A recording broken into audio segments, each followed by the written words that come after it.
Now from chapter 25 through 30, you have the blueprint for the tabernacle and the pattern for the garments for the high priest.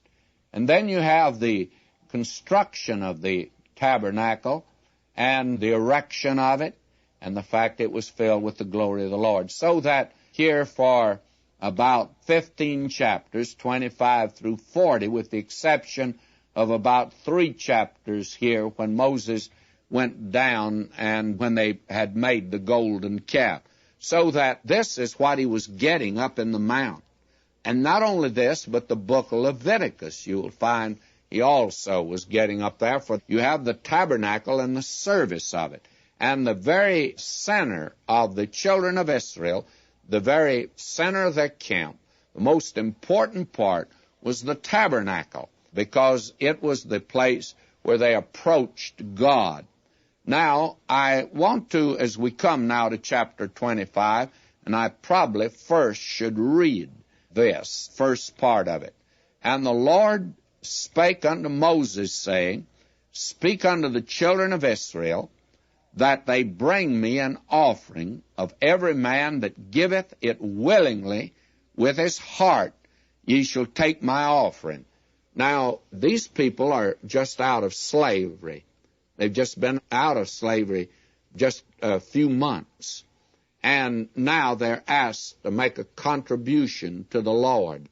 And it's an amazing contribution that these people made to the Lord, by the way. They brought more than enough. This is the only time I've ever heard of it, that people were asked to stop giving. After they'd given enough to make the tabernacle, Moses had to put up the stop sign and say, we got enough. I've never heard that before, and I'm sure it's never been my experience and probably not your experience. Now they are slaves, and they're to bring these offerings, and this is what they're to bring. Verse 3, And this is the offering which you'll take of them, gold and silver and brass, and blue and purple and scarlet. That was evidently the colors that they used in the land of Egypt, and they still are bright today when they find them in the tomb. Believe me, the colors that these people used were remarkable. And either it was the color or it was cloth, this color. And I'm of the opinion that they dyed all the material that they used in the tabernacle. Blue and purple and scarlet and fine linen. And this is that fine twine, Egyptian byssus linen. And we'll talk about that later. And goat's hair. And ram skins dyed red. And badger skins.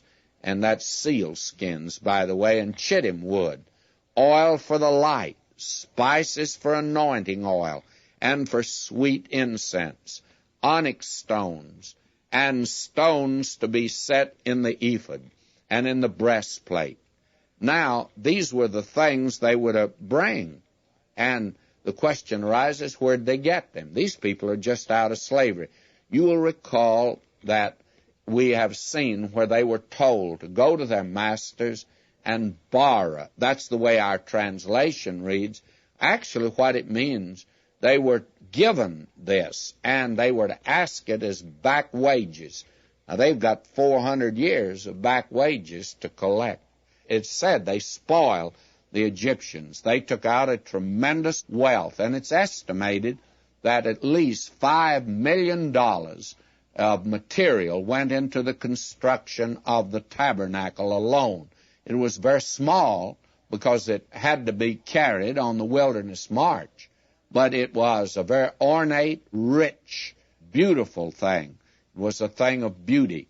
Now verse 8 of chapter 25, And let them make me a sanctuary, that I may dwell among them.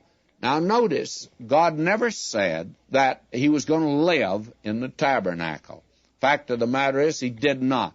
It said he dwelt between the cherubim, by the way. And that is important to see. You see, Israel was a theocracy. That is, Jehovah was king. That was the great song of Moses when they crossed the Red Sea, you'll recall. He sang that song in which he said very definitely that God was the king. It was a great song of redemption. And the Lord is a man of war, and that he is king. Jehovah is king. And now these people are to be ruled over by God. And the ark was really God's throne. He didn't sit upon it. It was between the cherubims. In other words, he actually didn't touch down, to tell the truth. He dwelt between the cherubims, and that's where they met him. This idea today that God dwells in a building made with hands is not true. The Bible does not teach that. That's a heathen, pagan notion. And a great many people call the church building today, they call it the church, and they call it God's house. Well, it's not. God doesn't dwell in a house, friends, and he never did. But this is a place where he met with them. It was a meeting place, and it was to teach them that. And the ark in there was God's throne. And that, by the way, will be the first article of furniture that they were to build. God didn't sit upon it, but he did sit between the cherubims. And Psalm 99:1 reads, "The Lord reigneth, let the people tremble, he that sitteth between the cherubims." And therefore we'll find when we come to it, the ark is the most important article of furniture. It's given here next. That will be that which we are to see.